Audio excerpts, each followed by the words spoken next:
এই অসহ্য গরমে খাওয়ার পর পেটটা যদি ঠান্ডা থাকে আর শরীরে যদি একটু শান্তি লাগে তাহলে খাওয়ার তৃপ্তিটাই যেন দ্বিগুণ হয়ে যায়।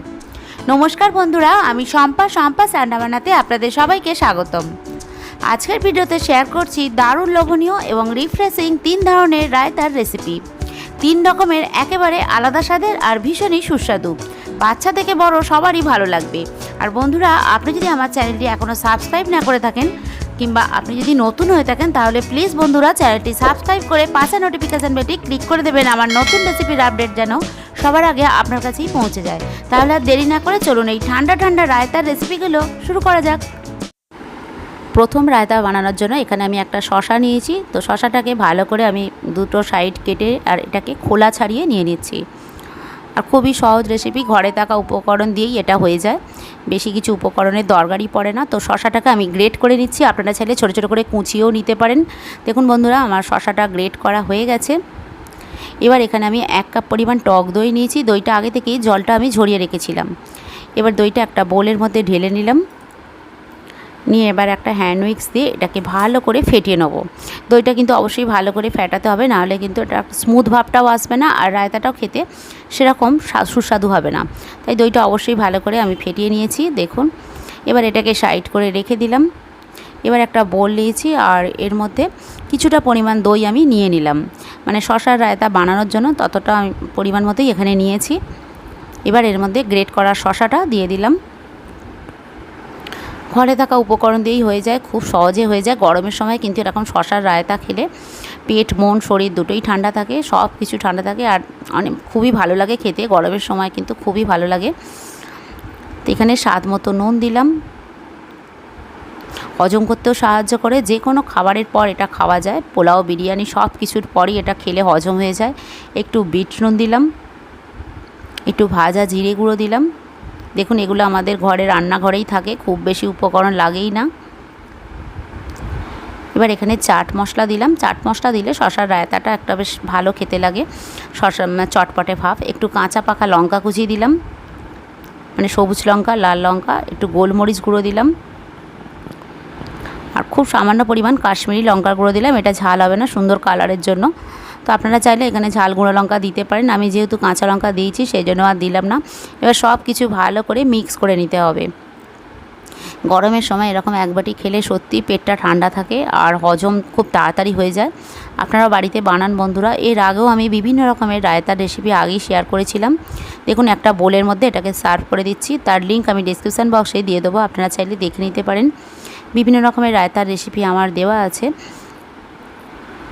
এবার আমার শসার রায়তা রেডি। এবারে আমি সেকেন্ড রায়তা বানানোর জন্য প্রথমেই নিয়েছি এখানে ভাজা বোঁদে। এই বোঁদে কীভাবে ভাজতে হয় তার রেসিপি আমিও আগে শেয়ার করেছিলাম, আমার চ্যানেলে দেওয়া আছে, লিঙ্ক ডেসক্রিপশান বক্সে দেওয়া থাকবে, আপনারা দেখে নেবেন বন্ধুরা। তো এই ভাজা বোঁদের মধ্যে এখানে টক দই নিয়ে নিলাম, পরিমাণ মতোই এখানে টক দইটা দিলাম। কিন্তু বোঁদে কিন্তু দই টেনে নেবে, সেরকম পরিমাণ মতোই দিতে হবে।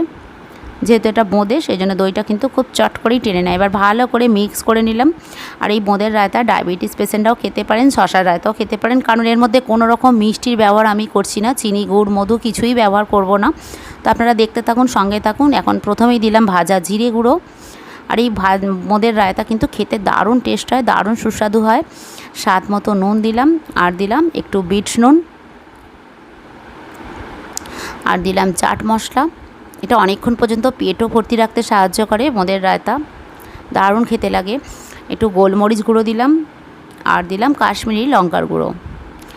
এটা ঝাল হবে না, সুন্দর কালারের জন্য দিলাম খুব সামান্য পরিমাণ।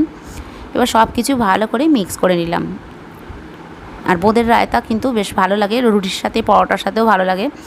আর পোলাও বিরিয়ানির সাথে তো রায়তা, সব কিছু রায়তাই খাওয়া যায়, তাই না? তো আপনারাও বাড়িতে বানান, এই গরমের সময় খুব ভালো লাগবে খেতে। একটু অল্প পরিমাণ কাঁচা লঙ্কা কুচি দিয়ে দিলাম, বাচ্চারা খেলে নাও দিতে পারেন, এটা খুব ভালো লাগে খেতে। এটা সুগার পেশেন্টরা অনায়াসেই খেতে পারেন, কারণ এর মধ্যে দেখলেন বন্ধুরা কোনো রকম মিষ্টির ব্যবহার আমি করিনি, হেলদি রেসিপি। তা যে কেউ এটা সকল মানুষই এটা খেতে পারেন, সব বয়সের মানুষরাই এটা খাওয়া যায়। তো একটা বোলের মধ্যে আমি এটাকে সার্ভ করে দিচ্ছি।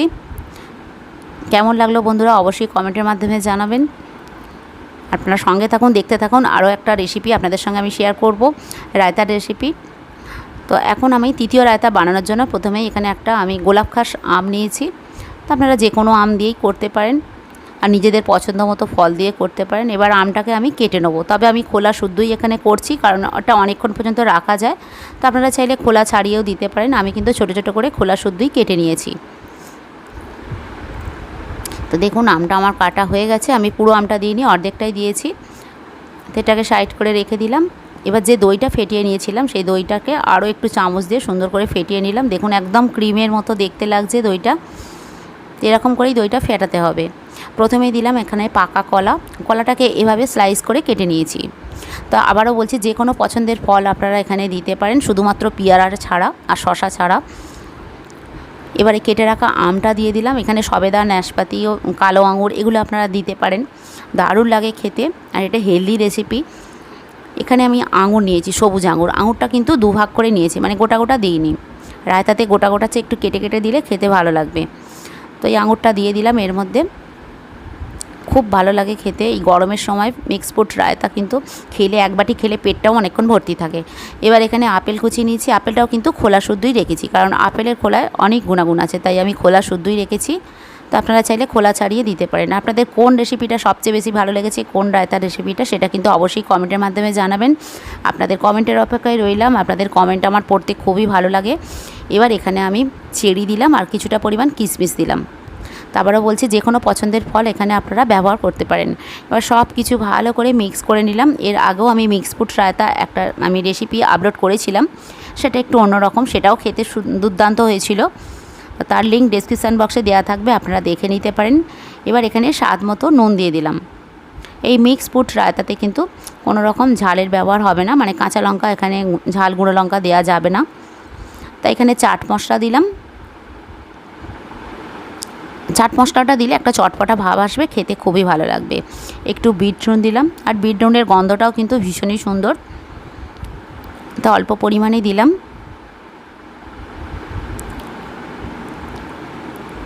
আর এখানে আরও কিছু মশলা দিচ্ছি, একটু দিচ্ছি ভাজা জিরে গুঁড়ো, খুব সামান্য পরিমাণ। এবার সব কিছু ভালো করে মিলিয়ে নিচ্ছি। দেখুন দেখতেও কত সুন্দর লাগছে, খেতেও কিন্তু দুর্দান্ত হয়েছিল বন্ধুরা। এটা পোলাও বিরিয়ানির পরও খেতে পারেন, কিংবা শুধু শুধু এটা এক বাটি খাওয়া হয়ে যায়, অনেকক্ষণ পেটও ভর্তি থাকে। আর এরকম গরমের সময় পেটটাও ঠান্ডা থাকে, শরীরও ঠান্ডা থাকে, আর পেট ঠান্ডা থাকলে মনও ঠান্ডা থাকবে, তাই না? খেতে দুর্দান্ত হয়েছিল বন্ধুরা, খুব ভালো লাগে খেতে। নুনটা দেওয়ার পর দইটা কিন্তু একটু পাতলা হয়ে যাবে। দু রকম নুন দেওয়া আছে, বিট নুন, সাদা নুন। তো দেখুন এখন আমার মিক্স ফ্রুট রায়তা একদম রেডি। এটাও আমি একটা বোলের মধ্যে সার্ভ করে দিচ্ছি। 3 রায়তার মধ্যে কোন রায়তাটা আপনাদের বেশি ভালো লেগেছে আরও অপেক্ষায় রইলাম, কমেন্টের অপেক্ষায়। তো একে একে আমি রায়তাগুলোকে সার্ভ করে দিচ্ছি।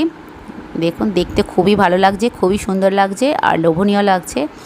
আপনাদের কেমন লাগলো অবশ্যই কমেন্টের মাধ্যমে জানাবেন। আজ এই পর্যন্তই, দেখা হচ্ছে পরের ভিডিওতে আরেকটি নতুন রেসিপি নিয়ে।